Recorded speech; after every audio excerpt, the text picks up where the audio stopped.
And US President Donald Trump has announced that it's time to back Israeli sovereignty over the Golan Heights, making US the first country to do so. Golan Heights is a plateau along the north of Israel's border with Syria that Israelis seized in 1967. This marks a dramatic shift in the US policy and might give a major boost to Israeli Prime Minister Benjamin Netanyahu in the middle of his re-election campaign, which is mired in by corruption allegations. Decision also comes days before Netanyahu's visit to Washington next week. Netanyahu welcomed the move by saying that Donald Trump has created history. President Trump has just made history. I called him. I thanked him on behalf of the people of Israel. He did it again. First, he recognized Jerusalem as Israel's capital and moved the U.S. embassy here. Then he pulled out of the disastrous Iran treaty and reimposed sanctions.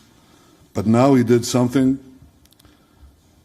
of equal historic importance. He recognized Israel's sovereignty over the Golan Heights. And he did so at a time when Iran is trying to use Syria as a platform to attack and destroy Israel. And the message that President Trump has given the world is that America stands by Israel. We're celebrating Purim when 2,500 years ago, other Persians, led by Haman, tried to destroy the Jewish people. They fell then. And today, 2,500 years later, again, Persians led by Khomeini are trying to destroy the Jewish people and the Jewish state. They're going to fail again. We are deeply grateful for the U.S. support. We're deeply grateful for the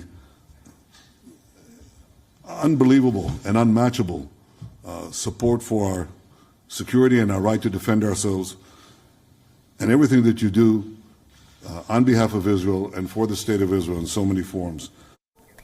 And U.S. Secretary of State Mike Pompeo also said that Trump had made a bold decision by recognizing Israel's sovereignty over the disputed Golan Heights as well. All of it is important to Israel. There's a famous battle called the Battle of the Valley of Tears. It was Israeli heroism at its most amazing, saving this great nation at a time of enormous challenge, a threat that came from east of the Golan, from Syria.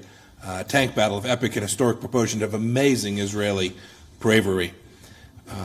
Tonight, President Trump made the decision to recognize that hard-fought real estate, that important place, is proper to be a sovereign part of the state of Israel.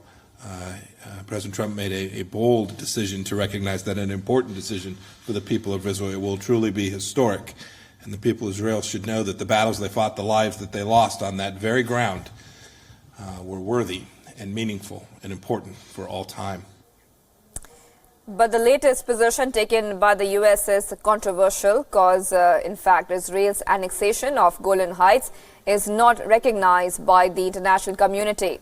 And Trump's move greatly undermines a couple of standing international laws.